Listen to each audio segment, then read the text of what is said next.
जय श्री कृष्णा, राधे राधे। हमारे चैनल ओम ज्ञान सागर में आप सभी का बहुत बहुत स्वागत है।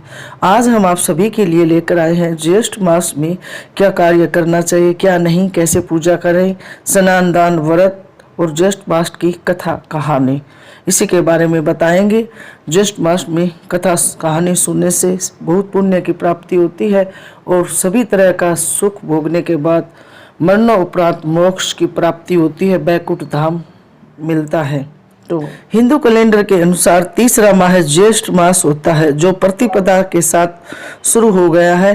ज्येष्ठ माह को काफी महत्वपूर्ण माना जाता है। इस माह में भगवान सूर्य देव और भगवान वरुण, भगवान विष्णु, माता तुलसी और पीपल की पूजा करना बहुत ही फलदायी माना जाता है।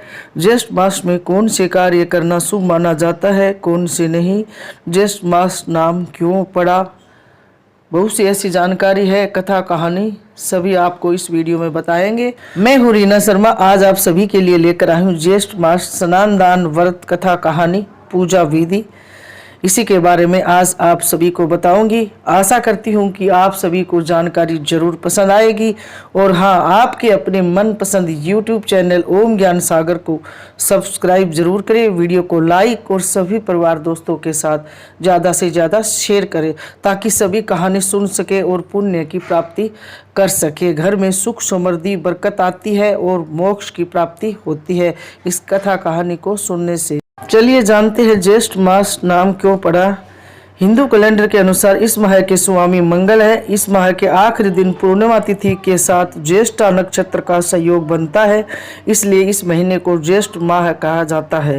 प्राचीन काल गणना के अनुसार माना जाता है कि इस महीने में दिन अन्य महीनों की तुलना में ज़्यादा बड़े होते हैं, इसी कारण इस माह को ज्येष्ठ यानी बड़ा माह कहा जाता है। आइए जानते हैं ज्येष्ठ मास में क्या करना चाहिए।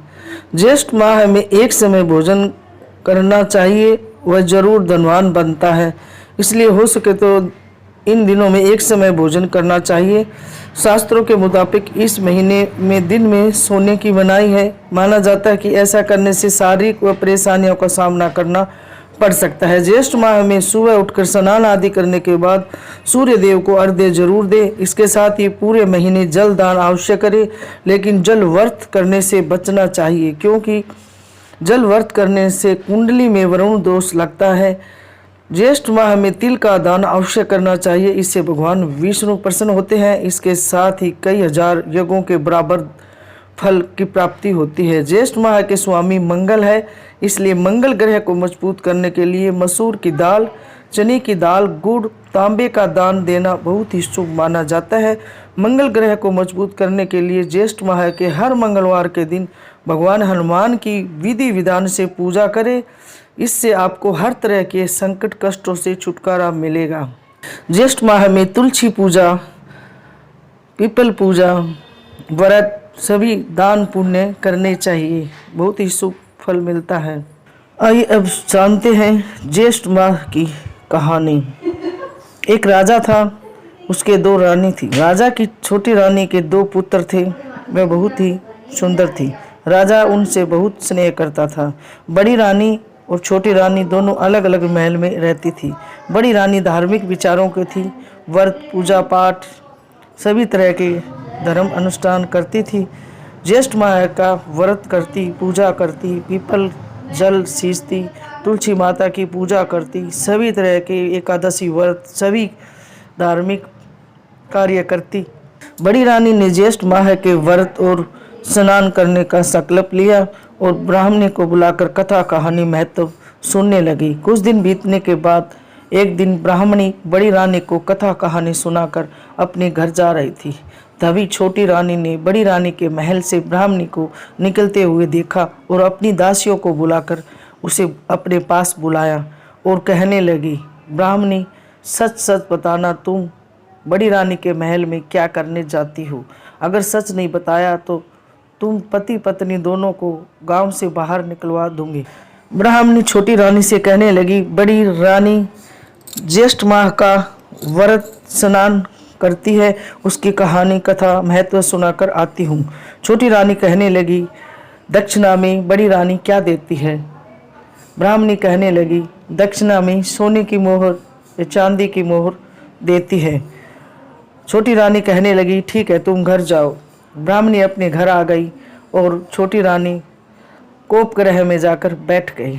शाम के वक्त जब राजा महल में आया तो रानी को न देखकर दासियों से पूछने लगा, छोटी रानी को भवन में बैठी है, क्यों बैठी है, कौन मिलने आया था, क्या बात हो गई। दासियों से पूछने लगा। दासियां कहने लगी, सारी कहानी बताई। राजा को भवन में जाकर रानी को समझाने लगा, मनाने लगा। बहुत समझाया लेकिन छोटी रानी नहीं मानी और राजा से कहने लगी, बड़ी रानी के महल में जो सोने चांदी के सिक्के और गहनों से भरा बक्सा है वो मेरे महल में मंगा दीजिए।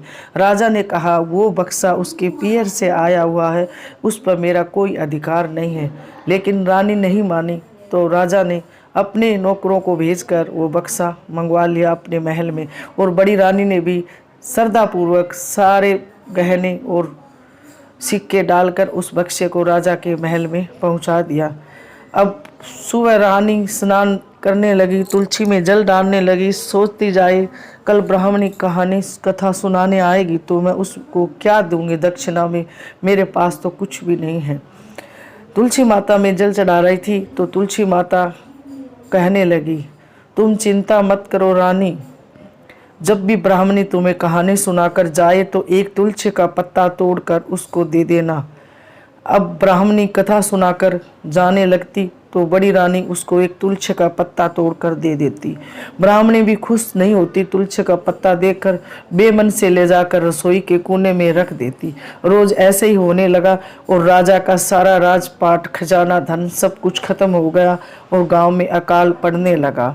एक दिन ब्राह्मण रसोई के अंदर गया और देखने लगा कि कोने में सोने चांदी की मोहरें चमक रही है। वह ब्राह्मणी से पूछने लगा, ये मोहरें तुम्हें कहाँ से मिली, तुम कहाँ से लेकर आई। ब्राह्मणी ने सारी बात बताई। बड़ी रानी ज्येष्ठ माह की कथा कहानी महत्व सुनाकर आती हूँ, स्नान दान करती है, दक्षिणा में मुझे एक तुलसी का पत्ता देती थी, वो रोज मैं यहाँ ला कर रख देती थी। ये तुलसी के पत्ते से ही बने हैं। अब ब्राह्मण ने एक कपड़े में उन मोरों को डाला और बांधकर ब्राह्मण ब्राह्मणी दोनों राजा के महल में गए और राजा को सारी बात बताने लगे। इधर छोटी रानी और राजा भी बहुत दुखी हो रहे थे। छोटी रानी, राजा, ब्राह्मण ब्राह्मणी बड़ी रानी के महल में गए। बड़ी रानी पूजा पाठ कर रही थी। उठने के बाद पूछने लगी राजा से, आने का कारण पूछा। राजा कहने लगा, रानी तुम क्या जादूगरनी हो जो तुम्हारे तुलसी के पत्ते तुम्हारे से दिए हुए हाथ से और सोने चांदी की मोहरें बन गई।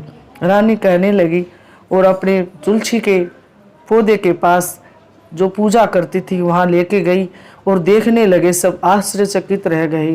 तुलसी का पौधा हीरा मोती और सोने चांदी की मोहरों से जगमगा रहा था। ब्राह्मण देव कहने लगे, महाराज ये बड़ी रानी के ज्येष्ठ माह है, स्नान दान व्रत का पुण्य का फल है। राजा कहने लगा, ज्येष्ठ माह स्नान दान पुण्य का इतना फल होता है। राजा माफ़ी मांगने लगा बड़ी रानी से और छोटी रानी भी अपनी गलती की माफ़ी मांगने लगी। और जब सब नगरी में ये ढिंडोरा पिटवा दिया गया कि सब कोई ज्येष्ठ माह का स्नान दान व्रत पूजा पाठ करे। अगले साल जब ज्येष्ठ माह आया तो राजा, रानी, छोटी रानी, बड़ी रानी सभी ने ज्येष्ठ माह का व्रत किया, पूजा की विधि से सभी तरह का अनुष्ठान किया और सभी को अन्न धन के भंडार भर गए। राज्य सुख से सभी रहने लगे राज्य के अंदर और सभी को सभी प्रकार के सुख मिलने के बाद अंत में बैकुंठ धाम की प्राप्ति हुई, मोक्ष मिला। ये ज्येष्ठ देवता, ये ज्येष्ठ भगवान विष्णु भगवान जैसा बड़ी रानी को दिया वैसा सबकी देना। कथा कहानी सुनने, उकारा भरने वाले सभी पर अपनी कृपा दृष्टि बनाए रखना। यह थी जेठ मास की कहानी। इस कहानी को सुनने से सभी की हर मनोकामना पूरी होती है और अंत में बैकुंठ धाम की प्राप्ति होती है। भगवान विष्णु सभी की पर कृपा दृष्टि करते हैं। ज्येष्ठ माह की कहानी ये थी। ज्येष्ठ माह की कहानी, इसको सुनने से सभी कष्ट दूर होते हैं और सभी मनोकामना पूरी होती है और अंत में मोक्ष की प्राप्ति होती है। भगवान विष्णु बैकुंठ धाम में वास देते हैं। आशा करती हूँ कि हमारी जानकारी आप सभी को जरूर पसंद आएगी। और हाँ, हमारे चैनल ओम ज्ञान सागर को सब्सक्राइब जरूर करें, वीडियो को लाइक और सभी परिवार दोस्तों के साथ ज़्यादा से ज़्यादा शेयर करें ताकि सभी ज्येष्ठ माह की कहानी सुन सके और पुण्य की प्राप्ति कर सके। तो मिलते हैं ऐसी एक और नई जानकारी के साथ। जब तक आप सभी लोग स्वस्थ रहे, मस्त रहे, खुश रहे, तरक्की करे, उन्नति करे। भगवान विष्णु आप सबकी हर मनोकामना पूरी करे। कमेंट बॉक्स में जय श्री कृष्णा राधे राधे जरूर लिखें। और हाँ, ऐसे ही खुश रहे और हमेशा मुस्कुराते रहे। जय श्री कृष्णा राधे राधे। धन्यवाद।